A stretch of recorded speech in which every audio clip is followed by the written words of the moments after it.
Então, vamos lá, né? Vamos aqui retornar com o pré-modernismo. Vamos entender aqui um pouquinho do pré-modernismo. Então, o pré-modernismo, ele é um processo de transição, ele tem aí vários traços, portanto, ele não é uma escola literária, ele não é considerado uma escola literária, ele é um período de transição, porque ele apresenta traços de estilo do século XIX, como realismo, naturalismo, parnasianismo, e o simbolismo. Então, ele não tem um estilo definido. Então, ele foi classificado como pré-modernismo, que vem antes do modernismo, porque ele tem influência dos outros estilos literários, tá? Ele é marcado pela denúncia, pelas denúncias sociais e políticas, e essas denúncias revelam que nós temos um nacionalismo crítico, que diferente do nacionalismo do romantismo, que era um nacionalismo mais idealizado, né? Então, aqui nós temos o nacionalismo crítico que coloca aí à tona o Brasil da forma como ele se apresenta, tá? Então, o que você vai lembrar? Que o pré-modernismo não é uma escola literária, porque ele tem traço de outros estilos, de outras escolas literárias, tá? Então, vamos lá para frente. Segundo o sintetiza o crítico Alfredo Bose, ele diz o seguinte: creio que se pode chamar pré-modernista tudo que nas primeiras décadas do século problematiza a nossa realidade social e cultural, porque eles trazem à tona aí um Brasil que até então não era mostrado. O Brasil do sertanejo, o Brasil do negro, né, o Brasil de culturas diferentes. Então, você vai observar aí que eles não vão ser semelhantes ao que até então tinha se produzido na época, tá? Então vamos entender qual o contexto histórico que o pré-modernismo está inserido. Então vamos entender aí o contexto histórico. Um país que cresce com muitos problemas, ou seja, a República proclamada em 1889 não trouxeram as reformas de que o país necessitava. Nós temos aí as desigualdades econômicas entre diversas regiões, entre áreas rural e urbana, que provocavam conflitos e tensões sociais. Nós temos aí o processo de reestruturação do espaço urbano.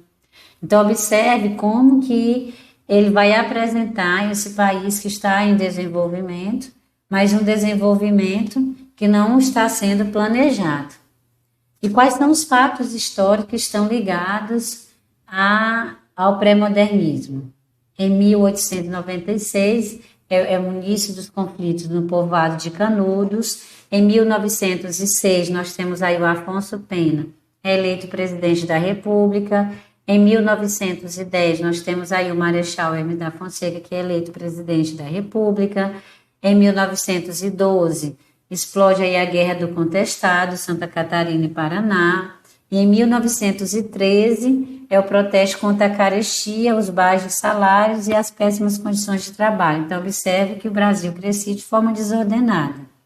Então, entre aí meados do século XIX, né, e o início do século XX, nós temos aí um Brasil que está crescendo, se urbanizando, mas de forma desordenada. Em 1914, agitações operárias, o presidente Hermes da Fonseca decreta estado de sítio no Rio de Janeiro e a posse do novo presidente eleito.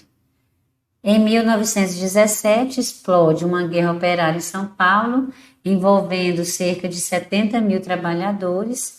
Nos conflitos de rua, a polícia mata um operário. Então, você observa aí toda a ebulição que esse período, né, que é considerado um período de transição, que não é uma escola literária, que é o pré-modernismo. A gente destaca também as obras e os autores desse período para você, numa questão, diferenciar.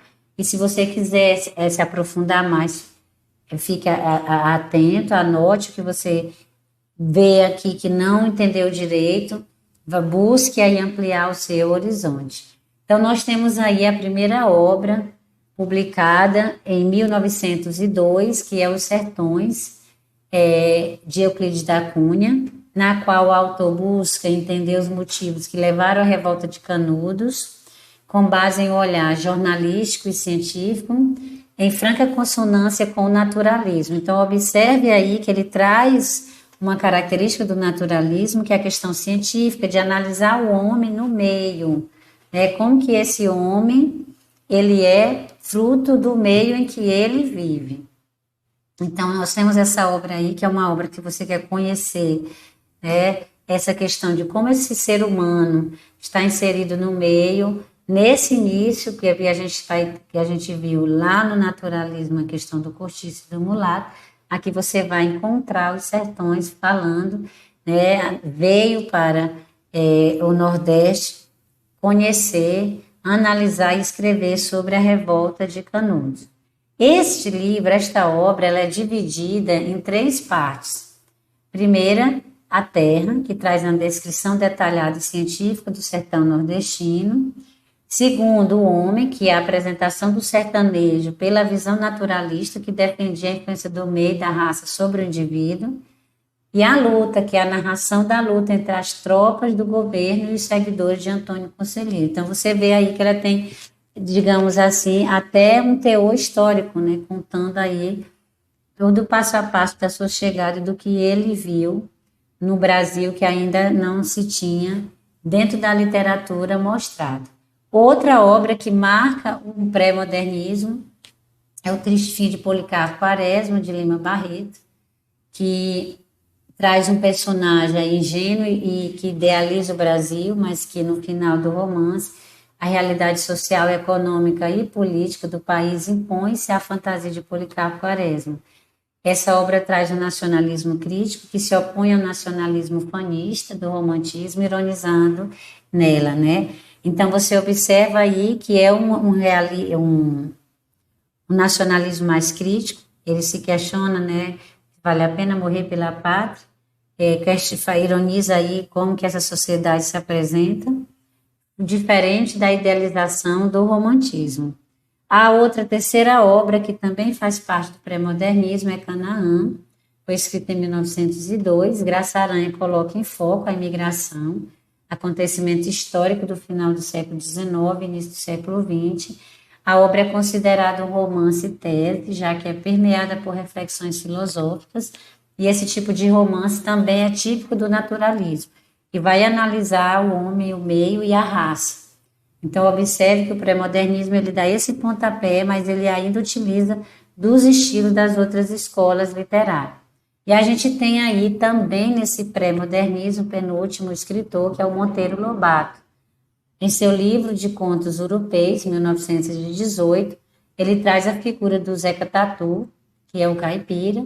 Ao contrário do homem do campo, idealizado no romantismo, o caipira de Lobato é cheio de defeitos, incluindo entre eles a preguiça, que a gente vê mais na frente sendo resgatada no modernismo pelo Mário de Andrade, em Macunaíma. Tá? Então, observe que esses autores eles vão apresentar personagens que até então você não via nas obras literárias. O sertanejo, o mulato, né? Um brasileiro preguiçoso. Então, características que até então não se via na literatura. E, por último, a gente tem aí Augusto dos Anjos, que é o único poeta desse período. Augusto dos Anjos, a sua poesia é tipicamente de transição, isso porque não possui idealizações, é realista e também porque apresenta marcas do naturalismo, que ele traz aí um vocabulário cientificista, do parnasianismo ele traz o rigor formal, a metrificação e rimas, e do simbolismo ele traz as referências místicas, entre outras marcas. Então, observe por que esses autores estão inseridos dentro do pré-modernismo, porque eles traziam estilos de outras escolas literárias, tá? Então, a gente precisa entender esse processo. O Augusto dos Anjos, ele escreveu aí versos íntimos, que mostra, né, já que a gente vê essa questão do cientificismo, ele mostra o pessimismo, né? Ele se mostra muito pessimista em relação à humanidade, o eu lírico. Nesse poema, além do realismo, que é a falta de idealização e é possível perceber a influência parnasiana, né, que são os versos decassílabos, simbolista, com as letras maiúsculas, que são alegorizantes, ingratidão e homem, que é uma característica simbolista, e naturalista, influência do meio, ele mora entre fera e sente inevitável necessidade de também ser fera. Essa questão da influência do meio sobre o homem, tá? Portanto, são características do pré-modernismo, o nacionalismo de caráter crítico, as críticas sociais, a análise de questões raciais e crítica ao romantismo, porque você observa aí bem nessa questão do pré-modernismo como processo de transição, que não é uma escola literária.